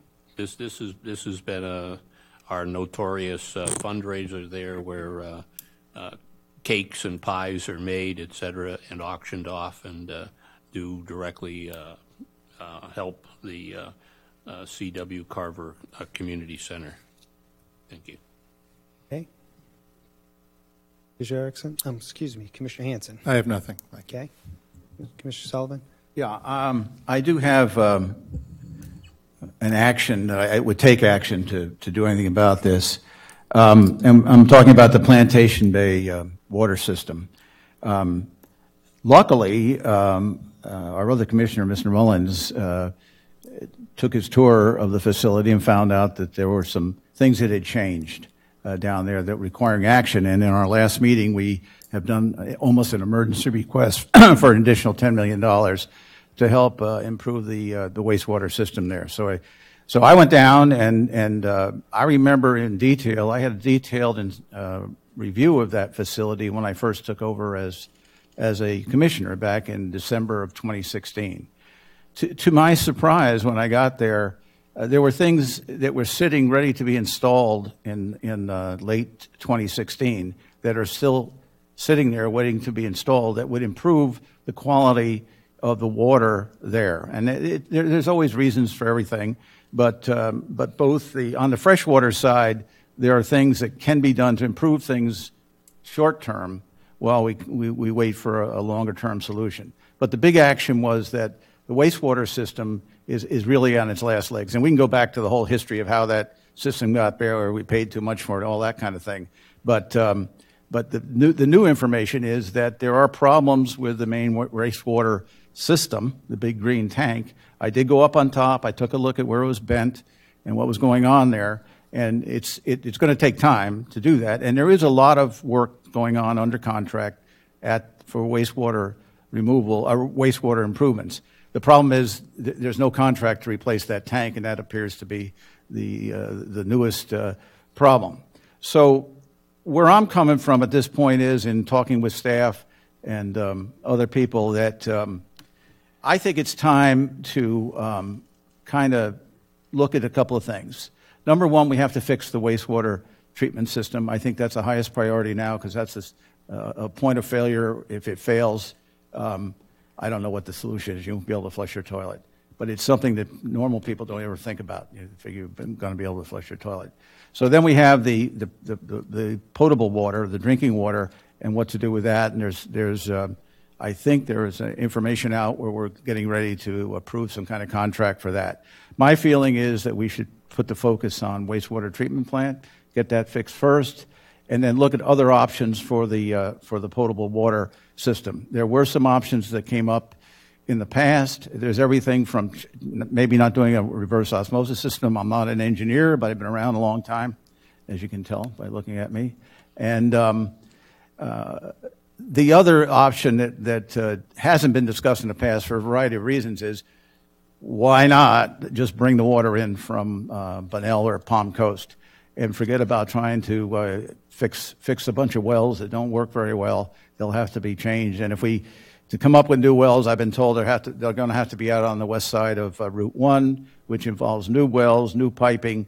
So one pipe from a source where the water is good already and doesn't have to be processed, to me would be a possible solution. But I'm not saying what to do because I'm not an engineer. I would just like to hold the process for the freshwater system and look at all the options again and see, based on what's been happening, available funds, so on and so forth, that we go that route. And in the meantime, fix the wastewater system as soon as we possibly can. And as I said, for the current potable water system, get the black chlorinator support tank installed and get a new lime slurry machine in the bottom of the green tower that will improve the quality for a while. And that may give you enough quality there for a short term till you get the longer term solution fixed. And just as a reminder, if you're not aware of this, over half the people in Plantation Bay live in Volusia County. And so there are just as many people in Volusia County using that water as there are people in our county. I think there's some aspects of that need to be looked at. And I never want to annex Plantation Bay into Palm Coast, and I'll fight that. And if anything was done on that, I would oppose it. But I do think there are options available to fix a decrepit, in case anybody has been down there, the security is terrible at the site, and I just think that we need to stop at least on the potable water system and come up with some additional options. What's the action? What's the action? The action is to stop any new contracts for potable water and look at other options for fulfilling the requirement for the potable water side of Plantation Bay system. Well, I think what that would do is free up about $6 million. So if we stop the freshwater plan right now, stop it, then that will go on hold, and that would be tabled. That would till 4 or 5 years from now. Other options come forward. Yeah, but that would get us $6 million. I think Mr. Mullen found out that we need $10 million. We still owe $6 million on the purchase of it, though. So we're going to at that point have a $6 million loan on a facility that is no longer working. So we got to keep that in mind. We've got $6 million of our credit tied up to that treatment facility. Well, that's one of the reasons we asked for the additional money for the wastewater. Yeah. So it's not as simple as just saying we're not going to do the fresh water. We can't get that money. So then why are we doing that? Why stop it? Well, what money do we actually have for the freshwater system right now? I guess that would be the question. Lori, maybe. Commissioner, I would agree with a motion to develop a workshop with staff. I think that's the proper venue to have this discussion. And I can tell you one of the options that better be on the table is selling that utility. I think all the options need to be put on the table, every option. I got an update, too, I'll read in a minute. But I think, the proper way for us to do this is through a workshop because it's too difficult to do that here in this Mr. Chairman, the reason I'm bringing it up here is I couldn't talk to you people about this unless there's at a public meeting. I'm really agreeing with you that we do need to do a workshop. I don't think this is time for a motion right now.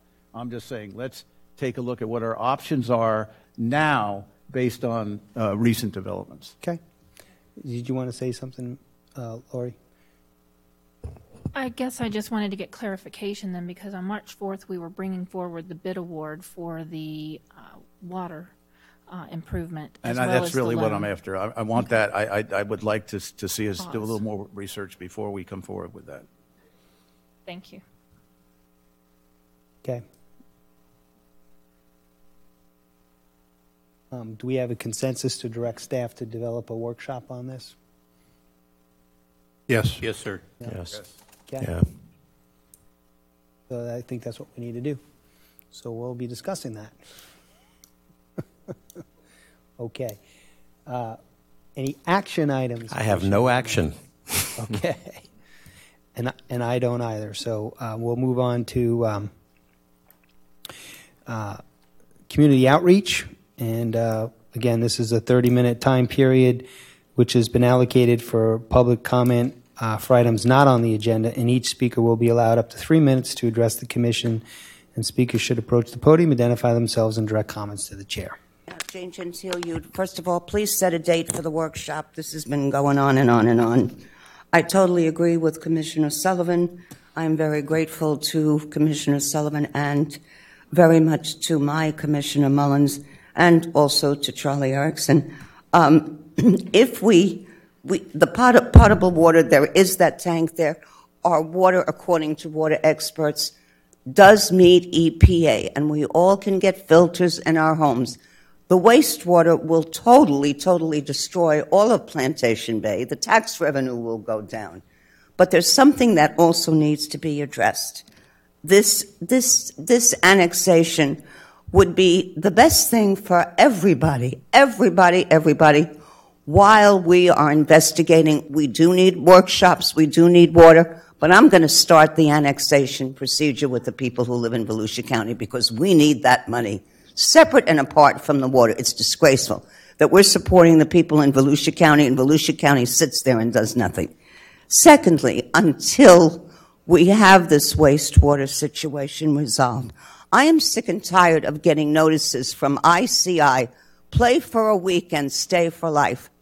My next door neighbor, God bless him, he is the first member of the board. He is vice president and a former attorney. He called me up, he said, I'm in Ocala, but we need a moratorium.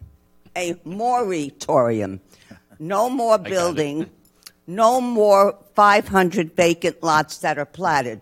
We don't have potable water. I've discussed this with Adam Mengel. There are 53 current permits ready to be CO'd. Stop them. We need, the wastewater is a disaster. No more building, no more building. We need a moratorium. And we also, thank God, Heidi Petito, thank you so much. We've paid over $2 million. Where is our money going? And it's also a shame that I read in Flagler Live, they think we're all rich in Plantation Bay. We're not rich, but I feel sorry once again for the people in unincorporated Flagler County. We owe $6 million to go ahead with reverse osmosis when only 2 wells are working, when we have decent water to drink. We're letting money go. Volusia's getting away with murder. Our former county administrator didn't care. No toilets. Thank you, Commissioner Sullivan and Commissioner Mullins, for bringing up the fact that these people at the plant had no toilets. But Craig Coffey walks away with thousands and thousands of dollars. It is absolutely disgraceful. Please set this workshop as soon as possible. If we need water from someplace else, it better not ever allow annexation into Plantation Bay or any special assessment and affect our tax rolls. Palm Coast, never in my life. I will die first before I let them touch me and my tax roll or ever. If you have a utility, that's why we can annex Volusia County, because Statute 171 says if you provide utilities, you can annex the area or they can ask to be annexed. Since they would save 23% in taxes, I think I'll have an easy time getting Volusia to annex us and help us with money we need to solve the problem. Go for the workshop and let's get that wastewater done fast. And if you're going to have water from any place else, thank you for your Mr. comments. Hadid, but Mr. Hadid, don't ever say that they can annex me over my dead body. Okay, next speaker, please.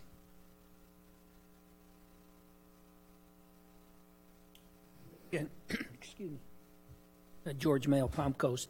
I called for the same thing a couple weeks ago. I don't live in Plantation Bay, so I don't have that problem. Whenever I moved anywhere, whether it was in Connecticut or down here, the first thing I looked at was water quality, both drinking and sewers. And it works very well in Palm Coast. I understand their problem.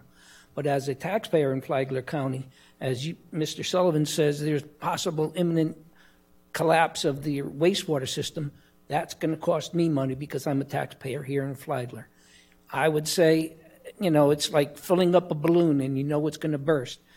You have to call for a moratorium. If you allow building into a system that can't handle this and process it properly, we're just looking at a disaster in the making. So, I know everybody's allowed to build and do whatever they want with their property, and we respect property rights and do whatever you want, but this is a different and unique situation, and if it becomes a disaster, it's not going to be good for anybody and every taxpayer in Flagler County where the water doesn't affect. Thank you. Thank you, Mr. Mayo. Anyone else wish to speak? Okay. Seeing no one else come forward, I'll close the community outreach section of our agenda and take it back for some final comments / reports from our commissioners. Commissioner Erickson? I have nothing. I have nothing. Mr. Hanson? Mr. Sullivan? Yeah, not that it makes any difference, but there are houses in my district that receive Plantation Bay water and sewage. So just to make that clear. Mr. Mullins? Might have one or two things. I do want to give you guys an update, a couple of things in an update. The focus group took a tour of the facility Friday, and I want to thank the staff. Y'all did a phenomenal job with the tour and informing the residents and showing them how it worked. The focus group had a few concerns, and I want to address those here, and these were the only concerns the focus group had. We were concerned about the bathroom. It had been over 6 years, and the people working down there did not have a restroom. Immediately, Human Resources and Heidi with the operations got 2 portalets down there, so they do have a bathroom and don't have to go to the gas station or to the park if they need to. We toured Flagler Beach's plant, and they shared a lot of information about our plant and the different water systems, which was very helpful, making us realize that the different ones, there's a reverse osmosis and there's a nanofilter, and it really, the water quality is what depends on that system. It's the water. The water determines what you want to use. The group was very happy. They walked away very satisfied looking at everything. We were also joined by Heather Post, Councilwoman Heather Post from Volusia, who has promised to get involved and get engaged to represent the Volusia County citizens down there. And just went a great meeting. A great meeting. I don't know, there are 3 solutions that have been kind of tossed around with staff. We also had the Florida Water Council meet us there. There's some temporary fixes that staff, Heidi, you had spoken to them about, that they're speaking and working on that will get us by in the short term. There's also 3 solutions major. Number one, we get the funding and we fix it the proper way. Number 2, we allow a city or something to work with it and take it over. Or 3, we do a private partnership with a company or maybe a combination of it. The private partnership could help subsidize number 1 for us to fix it ourselves. We do have a meeting. I reached out to some of my relationships with the USDA, and we do have a meeting with the USDA and the Florida Water Council, I believe, with staff on the 25th. Yeah, on the 25th, where they're going to come in and look at possible putting funding towards it. It's not going to just be a state issue. We're going to have to look towards many different other issues if we want to try to tackle this. But I don't think we're at the point where we can say we need to do anything aggressive yet. I think we need to let this play out with the 25th and see. And certainly the capacity is fine right now. but with that being said, we need to get this stuff fixed, and that's the group's interpretation of it in speaking about it. That's what consensus they came up with. So overall, Plantation Day, I think that was a great day to be able to go out there, and a lot of people got to answer a lot of questions. And that's all I have on that one. I do have, I have spoken to the mayor of Palm Coast. We have talked back and forth about relationship, and they've kicked around an idea, and Adam Mingle has kicked around an idea of having a building summit to be able to get the two groups together and speak. That's something I think, if the new manager sees fit with the relationship with the city to investigate and look into that a little more, but they're definitely willing to do it. The food pantry, I do want to update y'all on that. It is set. We met with the group and we discussed the food pantry. The Salvation Army is expanding in our area, and they're going to build they're planning on building a nice facility. So the group met and we all discussed being fine with the last day of February, and I believe they've posted that that's the last day of February that location will shut down. But those people will have an opportunity to move to the Salvation Army and continue to do these services, which I think is important because right now we've got it spread out, and there's some churches and some organizations doing it, so it's spreading the issue out. And that's why I think these tents and these places are popping up, because they're popping up near the food banks. So the homeless, the food pantry, everyone was good with that, and we're going to develop the relationship with the Salvation Army and kind of see where that goes. They would help a lot with it because they bring the private sector in funding this as well. But I think that would clear the building to do whatever needs to be done with it after the 28th of this year. The other thing I have is the school bus stops, and what the proposed thing, this was at a town hall that I did at Espanola, and one of their biggest concerns, I asked them a wish list, and this was number one. They said if they could get anything done, they want to make sure their kids are safe. I do want to emphasize we are not forgetting about Espanola. They're there. We've gotten lights. I got to give the services. Y'all have put lights at the park, which has made it a lot more safer and visible out there. So things are happening out there. We're starting to get things done after many years. But this proposal, me, Faith, and some of the others from engineering went out there and looked at the site. Andy Dance had gone with me from the school board to the town hall, and there has been some looking into the situation. But what this would be was to ask you guys, I want to kind of continue to develop this, but we would build a sample school bus stop in Espanola. The purpose of this is to create safety and structured place to cover them in bad weather. This bus stop will be the beginning of what we hope that we'll see throughout the county. It would bring together partnerships with the private businesses. They will. We've already got a commitment that they will fund the concrete and the lighting, Florida Power and Light. I know that's been an issue with some of the commissioners, and Chairman, I've heard your concern of the lighting for the bus stops. But Al and I discussed it, and Al had brought up a good point that Florida Power Light has a lot of benefits doing business in Flagler County, and they would be open to paying and putting the light and paying for it, so we wouldn't see an expense for that. It would be a private-public partnership. If that somehow we couldn't get that to work, which it looks like that would, we also have the option of doing lighting with solar lights, where they would charge in the day, and then at night they would have a dim light, and then the light would get brighter towards the day. What we would do in Espanola would be a sample of what possibly could be done throughout the county at other bus stops. The structure that would be needed, and I've got a couple of samples of that I'd pass around. The structure would be around $1,500. It's a typical bus stop, aluminum with plastic plexiglass on the sides. And one of the attractive things with this is that the businesses would be able to advertise for their donation and be able to put signage up.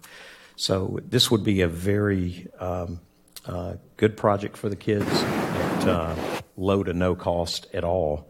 And then we looked at the location out there, Faith and I did, and saw a much better location for the bus stop than where it is now as far as safety. One concern, and I want to say this on public record, the concrete trucks that are flying through there, we were standing and they come at a speed that scared us. I mean, it almost shook us.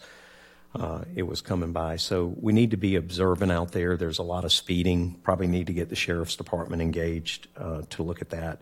But I'd like, with you guys' consent, to go ahead and investigate this a little more, get the pricing, get the figuring with it, and see what kind of private-public partnership we could do and move forward in getting at least one done in Espanola right now. That's my presentation on the school bus stop. Has the school district been involved in any of these discussions, et cetera? They have. Ms. Barbosa, Dr. Barbosa, and Andy Dance and I have all spoken about it. We're just making sure that the key thing out there, right now they're in an area on the road where the grass is real grown up, the woods are real grown up, and these kids deserve better. They deserve a safer place. Well, sure they do. Yeah. Never questioned that part of it, but I'm just saying, I mean, if we're going to do a cooperative venture here with another place, I would assume the school board would want to also contribute to any of these expenses. Oh, yeah, no, I agree totally. What I'm hoping we can do, Commissioner, is we can bring private money to subsidize it and do it completely, and then all we need to do is just approve the place to go in. If there's some locations that won't have a place that we can do this at. It'll be just too narrow or not enough land, but this one is an ideal one right by the fire department. But yeah, the schools would be involved. Well, I mean, I've got places in my neighborhood too that the kids just lay on the sidewalk in the morning, et cetera, blocking pedestrians and bicyclists, et cetera. So I mean, it could be a good venture to address. Yeah. Chairman, just one comment on this. Well, let the commissioner. Okay. Finish. Well, I'm through, David. Oh, I'm sorry. You're right. Go ahead. Mr. Dance, I see, is in the back of the room. And I did notice that it's been announced that he's doing a security walk for the way children walk to school at the various schools around the county. Are you going to, well, I can't ask him, but is there going to be a report come out as a result of your investigating the security aspects of children walking to school? You gentlemen like to allow Mr. Dance to address us? Would you like to come forward, Mr. Dance?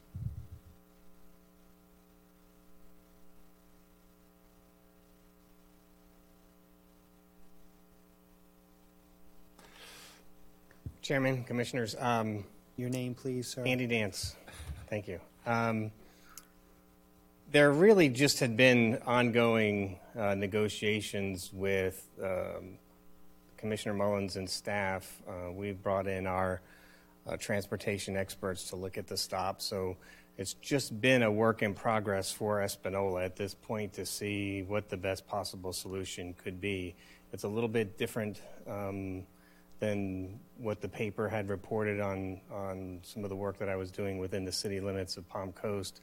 There wasn't a formal paper to be done. I did inform Mr. Mullins today that I had a meeting with the River to Sea TPO, and there are options for potentially for grants for a shelter. So I'm going to be working toward possibly putting something together for shelters in the rural parts, because within Palm Coast, Mr. Erickson, you mentioned, there's really not a lot of governmental property that we can use for a shelter. City of Palm Coast did put a few pads in where they owned the property, where we can do that, but most of the bus stops abut private property or the swales, which is the drainage portion of the right-of-way, and there's not room for places for shelters or even pads in many of the bus stops. A continual issue, that we are going to look at some other creative solutions to solve some of those problems. So I think that's it. Anything else? No, I think that's good. I just think that Espanola is very important, and maybe used as a starting point. But it's a bigger problem than just Espanola.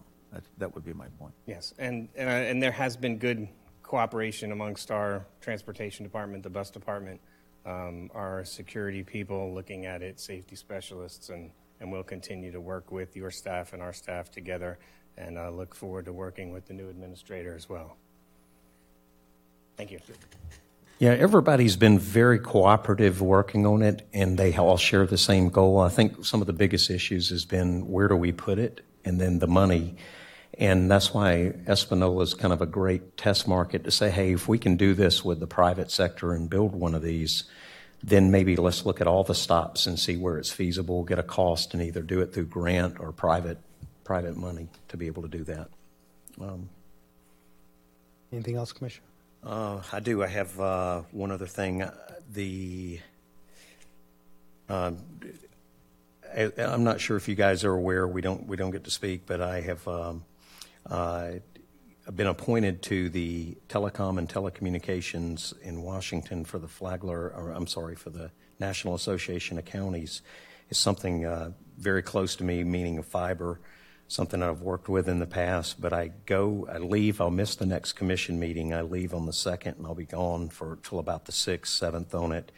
But I will take a seat at the table and represent our community to be able to, the steering committee for telecom and telecommunications, which will dictate with fiber. I've also talked to the chamber about, which I am on that board, about doing a town hall and a business town hall and use housing and fiber as a focus. So that's something that's probably coming up mid-March to do a town hall for businesses, something a little different than the normal town halls. But very excited to take that position. I will be missing the next meeting, and I'll be at that, and hopefully I can really bend the ear about businesses, about how great Flagler County is to do business. And then one last thing I've got is I have my style, I do want to read this for you guys. Collaboration is a key to success in any organization. This is me speaking, and it's my, I sold myself to the people that I would represent them. I wouldn't manipulate them. I'd be transparent. And collaboration is the key to success in any organization. Councils work together to make it better than we found. Sunshine law can hurt us at times in constructive dialects on issues. It can hinder natural, humane nature to just talk through issues in an informal setting. Most council folk in the community, most of you guys have been in this community for a long time. I'm a newcomer here, and I'm happy to be here. But I don't have the institutional knowledge that many of you have, so I have to go out and listen, learn, observe to be a good public servant. Council is clearly a policy body, but I fully understand that. My style in running a private company is different, and it travels with me. I establish strategy, policy, tactics, but then I hit the field to see if it's being executed. The old axiom, don't expect that which you don't inspect. I am learning the community day by day. I do the town halls, I do the site visits, etc. It is my style to immerse myself in task at hand, and I made a commitment to the people to do so. I want to be true to my word. I appreciate the patience and understanding of my style difference, but know full well that I understand my role, and that is working with the commission, putting Flagler first in quality of life, first in economic growth, first in education, first in job opportunity. We can do it. And in addition to that, I have also asked staff to help direct me to some of the state-level organizations, not to give them any direction, not to talk to them about projects, but my style, I like to have a face with the name, and if we need anything in the future, just to be able to call these people up. It's all about relationship building to me and being able to serve the county and serve this community the way I had committed early on. But just wanted to stress that and just say that I would like to get some of the staff to introduce me to some of the relationship people, like with the FDOT, with St. John's Water, just those people, so I can continue just to put a face to the name. And that's all I have. Okay, thank you, Commissioner. Just two things I wanted to bring up. One, that the discussion we had regarding item 8B, in my mind, just highlights the concern or the concern that I have with respect to the overall challenge we have with the Sheriff's Operations Center. And I mentioned it earlier today. I just really feel that at some point we need to have a designated person either on staff or a project manager or an outside person that is employed by us or contracted by us to manage that issue. And because of the fact that we selected a new interim county administrator today, I'm willing to defer on that a little bit more time to look at that and to counsel with you on that. But I just have a concern because it's pervasive. It runs across a lot of our different areas. It runs across our relationship with the sheriff. There's legal issues, there's building facility issues, and so I just think one point person that can be responsible for that, reporting to the administrator, is the way to go. But I'll defer on that, for a few weeks to let you get settled, and then I think if I want to have a discussion about that and see where that goes. So. Commissioner? I have one follow-up. The food pantry at the jail, there's an issue that's been raised. There's an individual that's going to prevent us from dismantling the jail. He's trying to have it declared a historical building. And if that happens, the jail will still be there. The jailhouse will still be there. No, I'm talking about the Sheriff's Operations. This is a new subject. I'm going back to Commissioner Mullins' food bank thing. Everybody agrees they're going to move out by the 15th, but there's a guy trying to preserve that building. Yeah, his name is Randy J. Yeah, Randy J. And he's been very successful. He's got 3 things in the county already on the historical register, so there's no reason to believe he won't be successful in this, too. I really feel strongly that should not become a historical site, and I do think the county. I don't know if we have a say about it, but I don't know if we supported Holden House. Yeah, we did. We did. I'm not sure if I can support this one. But. No, I'll tell you right now, I don't support it. Yeah. So that's in the works. Okay. So the other item that I get torn down quick. If I could just finish my comments, please. The other issue is with respect to the library property. If you haven't read in the press, we have a huge challenge with a homeless encampment on our library property, behind our library. It's a lot of the information and the condition of it are coming to light and will continue to come to light, and that's going to be something that I think as a commission we're going to need to have a lot of further discussion about. If you didn't know, for the public's sake, if they didn't know, today a group of folks from county staff, and I'm not sure, maybe some other departments or other agencies went out there and walked the property today to see exactly what was going on. But we have a huge, I believe, public safety, health, and personal crisis out there with respect to that property and how we're going to move forward with that. So just want to bring your attention to that and we're going to have some future discussion about that. That's all I had as far as commission comments, reports. So if we're finished, I just wanted to add 2 things to what you had said. Number one, with the sheriff's office, I agree. I think we are having a workshop or a special meeting Thursday where we can discuss these a little more.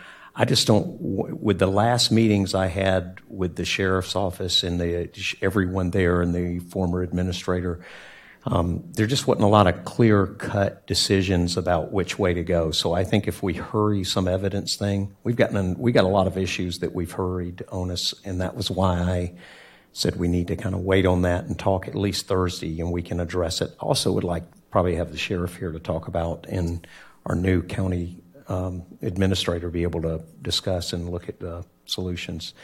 The second thing is I want to thank you for going out to Plantation Bay. I appreciate that. And then Commissioner O'Brien, Chairman O'Brien, the pictures that I saw of behind the library, I've heard of those stories. I've never been there. I've never seen it. That was disturbing. And I think it's something in the Public Safety Coordinating Council that we need to address. That I said last time we need to address this homeless issue, but that is a massive amount of trash, needles. I mean, there is a public safety risk, and I want to thank you for bringing that out and bringing it to the attention, because I didn't know it was that bad, but I'm glad I do now. That really has been developing over the last 2 to 3 years. It used to be out further down by the old Wendy's when the people. Even the homeless people had put up white picket fences around their territories down there. So I mean, it's nothing new, but it is something that needs to be addressed, etc. Okay, if nothing else, I'll entertain a motion to adjourn. So moved. Second. Second, we're adjourned.